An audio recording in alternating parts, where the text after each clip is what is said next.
This is Kieran Yates on the BBC Asia Network, and tonight we are talking about mental health and extremism. How are those two things linked? Is there even a link between the two? I'm joined by Adit Shah sitting opposite me in the studio. Hello. Hello. And you were talking earlier, you were positing that actually there is a link between sustained racial microaggressions, sustained kind of racist attitudes being in the receiving end of that, and an issue with your mental health. What would you say about that? Yeah, I think that's what we said. I think just having experienced microaggressions throughout your kind of childhood, the way that probably affects your mentality and the way you maybe, the way you feel about yourself, your identity, and at the end of the day, your mental health. But like we said, then going from that to extremism is another jump that definitely shouldn't be confused with going from microaggressions to mental health. I'm also joined on the line by David Toube. Hello, are you there?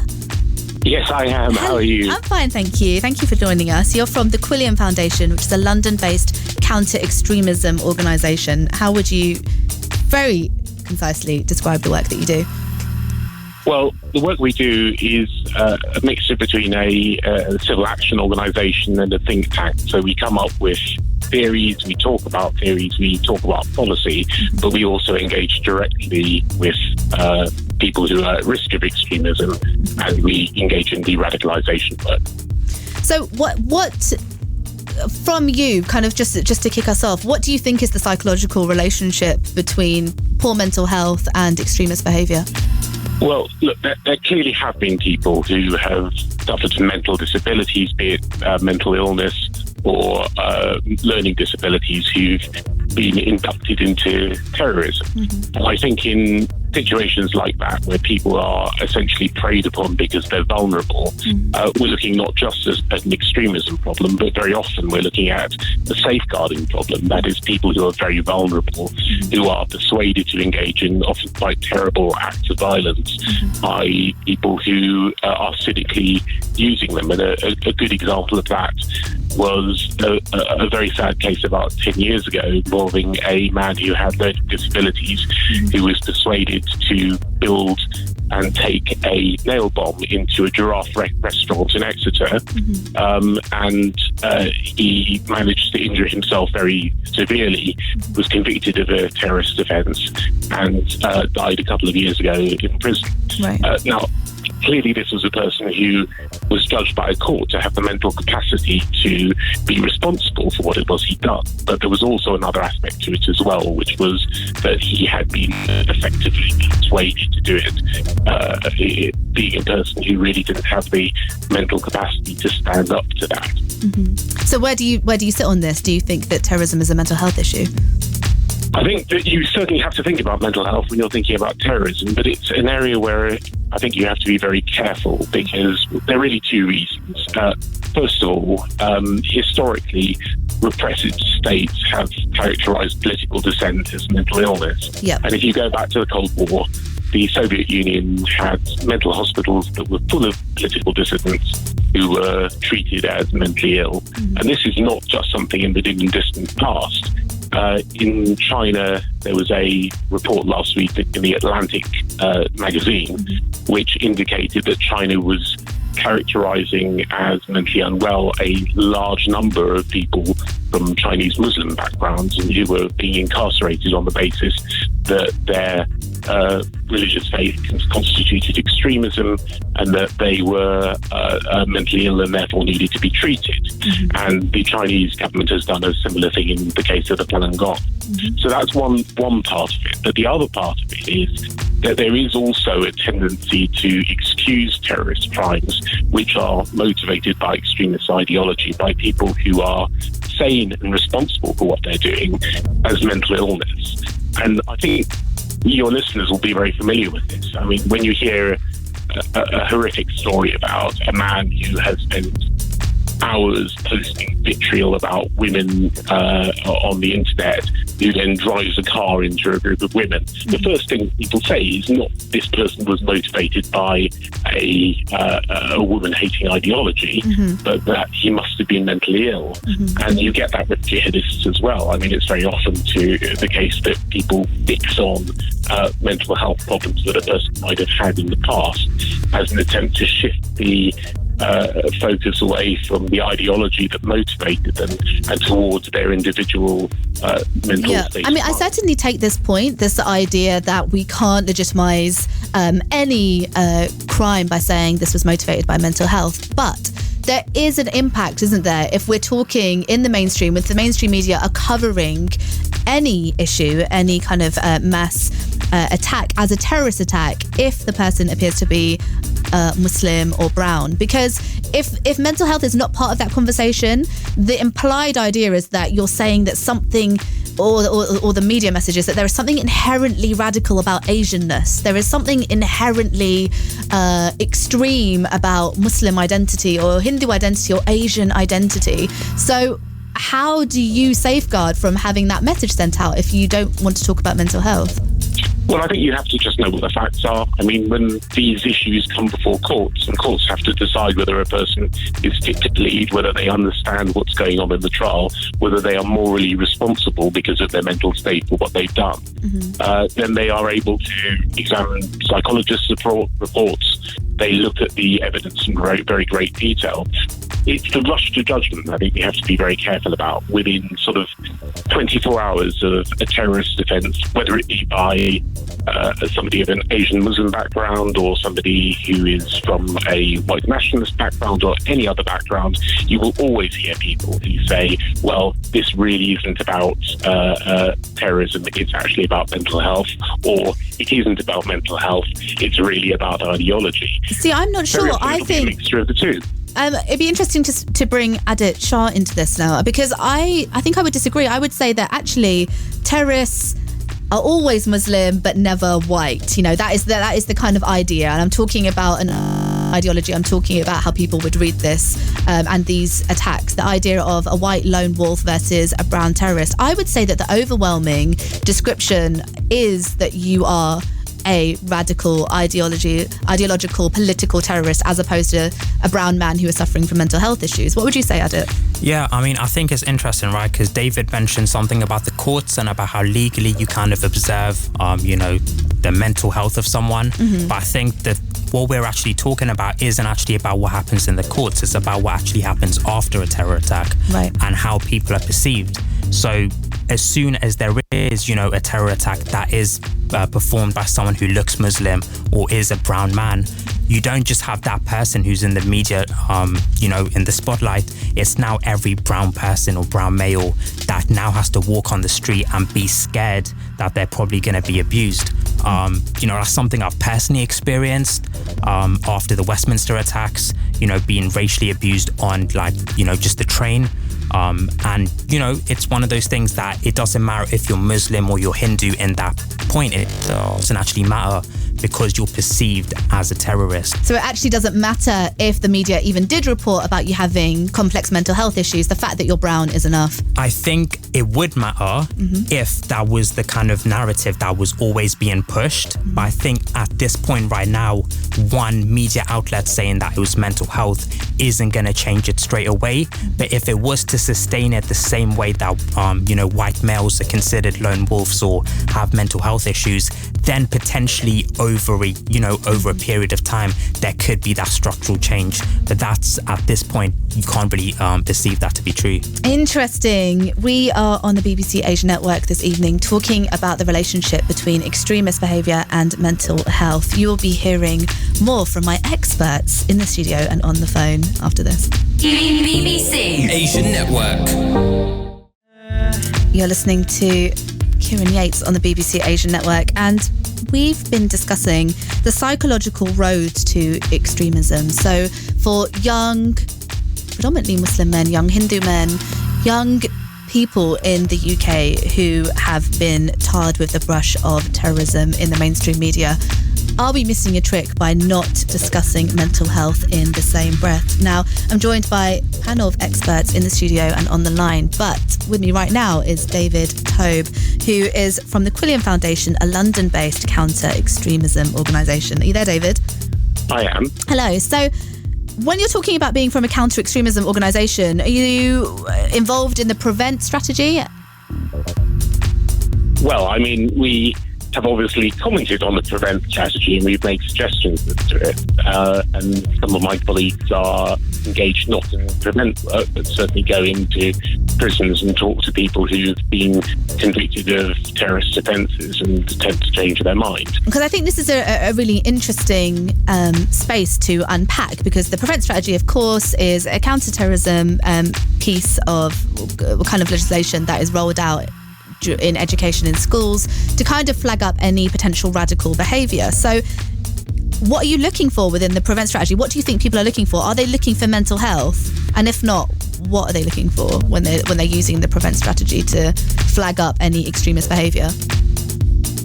Well, generally speaking, when people have mental health problems, they're not treated as falling within the ambit of prevent. But you may have a person who first comes to the attention of the authorities because they've expressed extreme views or been involved in extreme politics, and then are discovered to have mental health problems which need to be properly catered to. Mm-hmm. So you wouldn't look at past mental health histories or anything like that, and do you think that's the right way to go?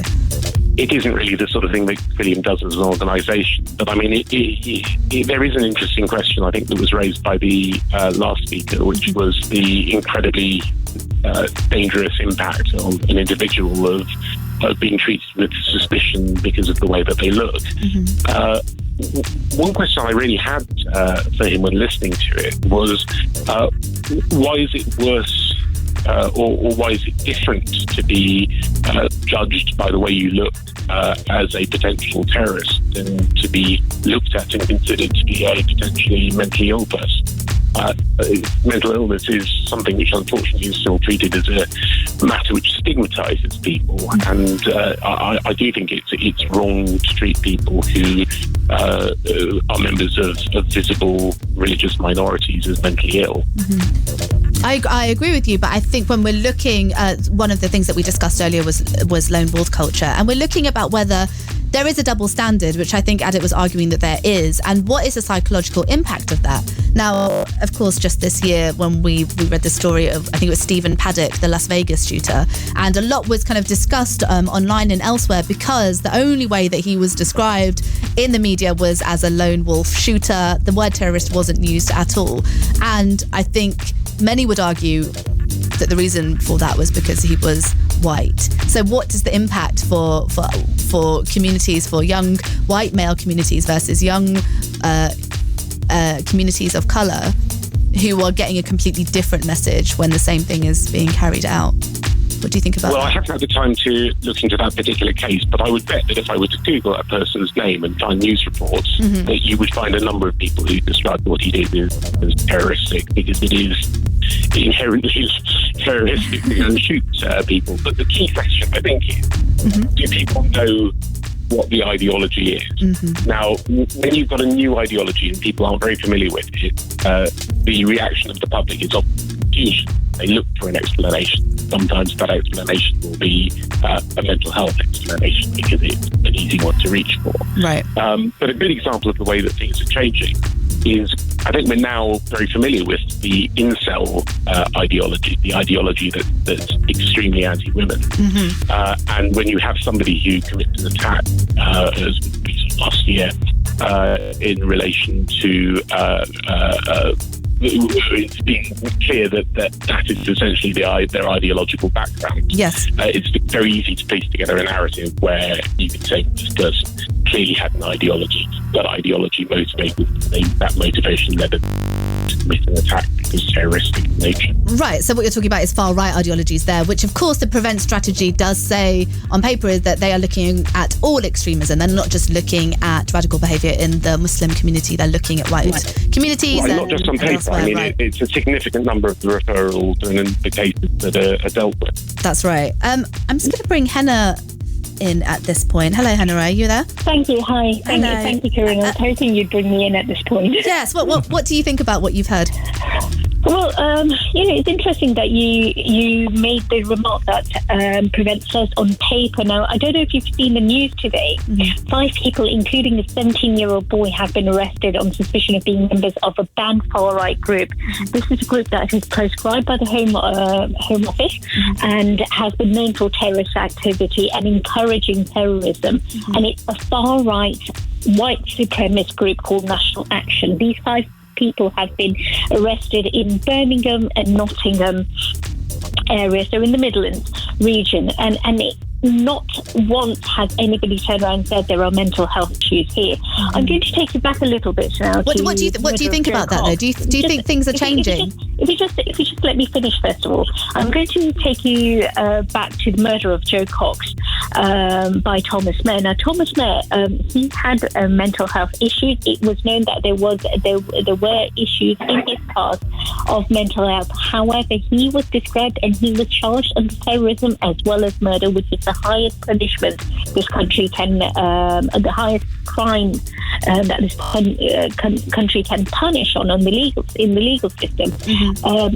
When you look back at the media presentation of him, he was called a far right terrorist. It was that, and that is exactly what it was, and that was his motivation. And again, right now we are seeing a gradual shift in the narrative, as well as the media presentation of far-right extremists as being presented as far-right extremists, rather than trying to justify them with mental health issues or saying they were lone wolves. Now, a point I want to make here very quickly in answer to your question is ultimately it boils down to one thing. Hate and determination to kill are not actual mental health illnesses, but those who are vulnerable due to their mental health illness or other learning disabilities and any other vulnerabilities can easily be manipulated and misused by those who foster hate, who want to push out an ideology. Now, another thing I will... I'm just going to stop you there for a moment, just because I want to bring Adit and David into this too.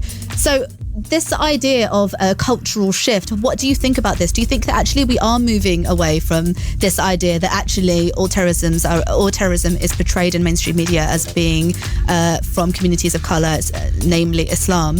Are things changing? Are we looking at far-right extremism having a different face, or do you think that is just a story here and there? Adit, yeah. Well, I mean, what's interesting about that, right, and what was just said is this idea that white males are now being considered as terrorists as well, and they're being considered as far right and all of these things. And I think what's kind of been misconstrued here is, as you know, a British Asian male, it's not that we want just white people to be considered as terrorists straight away. That's not the kind of point that we're getting at here. It's not about having everyone treated as a terrorist as soon as something like this happens. They very well might be, and most of the times they probably are.